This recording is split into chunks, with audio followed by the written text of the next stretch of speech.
It's the Andy and Dave Daily right here on the Muskegon Channel. I'm Andy O'Reilly. That's Dave Cackley. It is is it Wednesday? Yeah, Wednesday, November 1st. Hey, look at that. I'm going to start the day off by I'm gonna make you an offer. Go ahead. You ready? Yep. I'm going to give you an out. An out? Why would I want an out? Well, I don't know. I'm just going to see if you want one or don't. Shoot. I'm going to give you a chance to walk away from the World Series bet. No. Okay. Why would I walk away from it? It's at LA. I got a feeling the Astros are going to come through tonight in a big way. There's going to be a Game 7, and I know for you, money's tight. You know? It's $20, Every dollar dude. counts. I've said this before. It bears repeating. I'm poor. I'm not destitute. I'm just saying, if you want out, here's your chance. And that $20 is going to come in handy. You know? Okay. I'm looking forward to it. Giving you the chance, man. Thanks. But could be shoe money for your kids.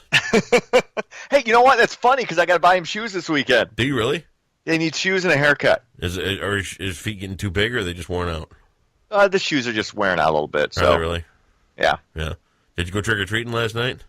No, he did. I went over, I saw him in his costume, and then I had to go home and go to bed. Did you? So, yeah. Yeah. So, yeah. So you're kind of a deadbeat dad that way. Couldn't go trick-or-treating. Yeah, because I didn't. Yeah, because the guy who works 12 hours a day couldn't. The guy trick who or works treat 12 hours a day. Yeah. 12 hours a day, 5 days a week. Yep. For the last 3 months. So I get it. It's a taxing life, sending out tweets. It is. You have no idea. Between this and manufacturing countertops, it's a lot on these narrow shoulders. I understand. But I carry on. I know you do. You are a pillar in the community. I kind of am at this point. I know. Absolutely. Mm-hmm. So what are we going to do here? Some kind of news or something? Yeah. I'm all ears. Yeah. All right, let's get into it. 8 people are dead after a 29-year-old man drove a truck into a crowd in Manhattan on Tuesday. Nearly a dozen people were wounded in the deadliest attack in New York since 9/11. The suspect reportedly yelled Allahu Akbar at the time of the incident. This is being investigated as a possible terror attack. I think you can take the word possible out of it. Right. But evidently the latest I heard is, the cops, he was being talked to in his hospital bed or whatever, and he's not remorseful. So, well, people, he's probably handcuffed to the hospital bed, so that would be a good time for the beatings to begin. Yeah, no kidding. Would you mind, I don't know, looking the other way, doctor, nurse? Everybody screams gun control. Everybody screams this. Everybody screams that. You can go rent a truck at the Home Depot and do just as much damage and cause just as much terror. You know what I mean? What are you going to do? It's a sick world, and you can't stop crazy, period. Absolutely.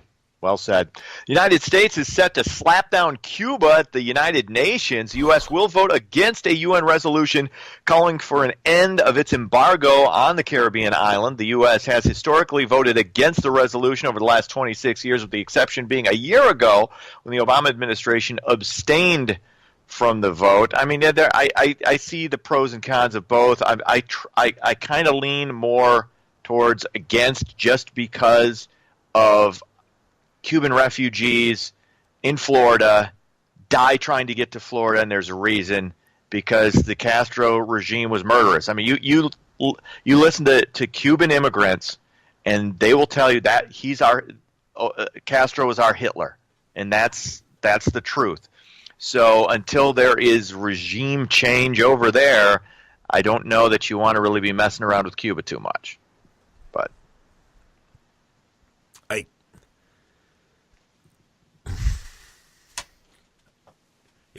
you know what? He's dead, right? Mm-hmm. Okay. What? But there's still the same regime over it. It's still the same communist, murderous, horrific. There's a reason people die leaving there. Maybe I don't know enough about Cuba, but from what I've seen, and it sure looks like things have cooled off down there to me. So it's possible. I don't know that that's a country we really want to be doing any business with at this point. Okay. I know there are advantages, there are economic benefits for the U.S. I don't know. Okay. I'm kind of like I don't know. What else is going on? A teacher with Grand Rapids Public Schools was suspended for grabbing a student and removing him from the classroom by the neck. The boy's mother said, quote, "I'm not satisfied with his punishment. Quote, he choked my son." GRPS confirmed Robert Spaeth put his hands on the fourth grader during class last month. Now, the district did not find any evidence Spaeth choked the student. Spaeth is still employed by the district but has not yet returned to work. We got into this a little bit yesterday with, it was 2 days ago. Or a couple of days ago regarding, what you can and can't do with kids in school. And I'm not saying what the guy did was right. I wasn't there, obviously. No. But if you're being removed from a classroom, it's not like the kid it was just the teacher just decided, I'm taking you out. Right. It was something kept happening and kept happening and kept happening, and the kid had to be removed. Now, maybe the teacher didn't do it in the correct way, but I always, like you and I have talked about this. We do anything, if I found out Max got removed from class by the neck, I would assume he did something to deserve it. Yep. That would be my assumption. Now, I will say this. This was a fourth grader, right? Right. Okay. Fourth grade, for me, was the pinnacle. Mm-hmm. That's when everything came to a head. And I'm here to tell you what, in the fourth grade, I could hardly sit down. I got spanked so much. That's when everything, with the hyperactivity disorder and all that other kind of stuff, that's when it all started coming together. And they're like, look, this kid's got a problem. He's got ADHD or whatever. Back then, they just called you a twit. Okay. You're a spaz. Back then, you were a spaz or hyper or whatever. And here's a bottle of pills. Here's your nervous pills. Take one in the morning and one at noon. Okay. Was it Ritalin? Yeah, Ritalin. Yeah, it was Ritalin. Yeah, and that's what started the whole addiction thing for me, to be honest with you. Plus a family history, but that's a story for another day. But in the fourth grade, dude, Blue Notes are what we got at where I went to grade school, Assumption there. And you wear Blue Notes. You show up with a Blue Note, here comes the paint sticks. Go get the wooden spoon. And I'm telling you, the fourth grade, dude, my ass was painted red night after night. So fourth grade is clearly a problematic part of life. Yeah. And I don't know what went on with this kid or anything like that, but like we talked the other day, kids know that there is going to be absolutely no repercussions no matter how they treat a teacher. And this has got to come to a screeching halt. Yeah, I had a sister of mine that had a situation with a student. Now, she was teaching high school at the time, and she told the kid, you got to get out of class. You're out. Yep. Go. And he said, no. Yeah. I'm not going to. She's like, you're going to go. Right. No, I'm not leaving. Yeah. No, I'm not. And it was so she went up behind him, grabbed him by the nape of the neck, and took him out of class. Yep. Afterwards, she called the kid's parent, told the mom exactly what she had done. Yep. And the mom understood. Yeah. He challenged. Her authority was challenged. And that's what happened. Now you got most kids' parents do not react that way. Most kids say, "No, my kid could not." I got dragged to the office by the ear. I got taped to a chair once. I think that was me. Yeah, that wouldn't shock me. It was a litany of whatever it took to get you under control, and every single time that some measures were taken that way, granted, my mom or dad may have said differently behind my back. Look, don't do that to my kid. Don't treat my kid that way, and all that other kind of stuff. And that's fine. But on the surface level of things, guess what? You got in trouble with a teacher, your ass is grass at home too. The That's lowest how it works.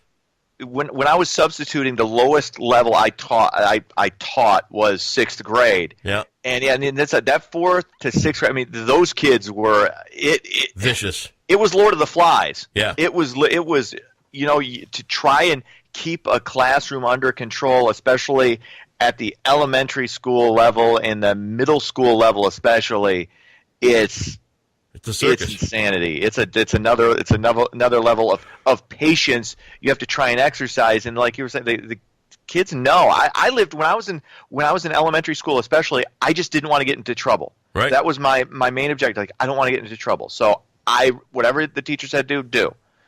And a lot of kids just don't have that mindset anymore. They don't care.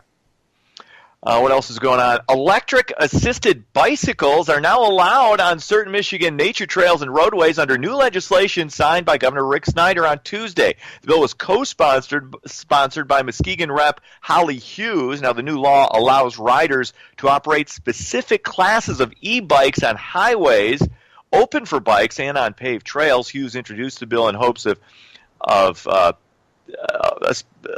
pending additional transportation. I can't read my own writing here. Providing. Don't type it up, for God's sake. Yeah. Just go with your chicken scratching. Yeah, that's what I did. Of providing additional transportation to work, especially for those who can't legally drive a car. Now, you know how I feel about this. Bikes belong on bike paths. But if they're motorized, I guess, on certain roads, but man, it's just dangerous to ride any bike on the road. Yeah. It just is. Yeah. I know you got people trying to get to work. I can respect that. There's something called a bus, public transportation. Take that. Get a ride from somebody. Or, better yet, learn how to drive a car. You're an adult. That's my 2 cents. There you have it. Thank you, Dave. Yeah.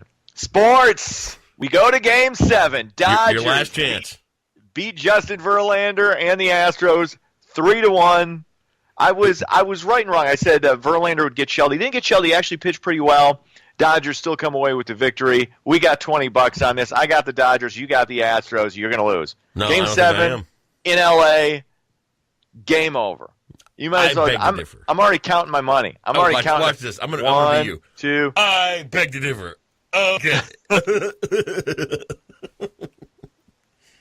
Besides, if you do win, I'm just going to take it off your phone bill anyway. I've been paying for your phone for 7 years, for Christ's sake. All right. Pistons fall to the Lakers 113-93. It was Red Wings over Arizona 5-3. That's sport. All right. Have yourself a great Wednesday, Dave Cackley, you beautiful human being, you.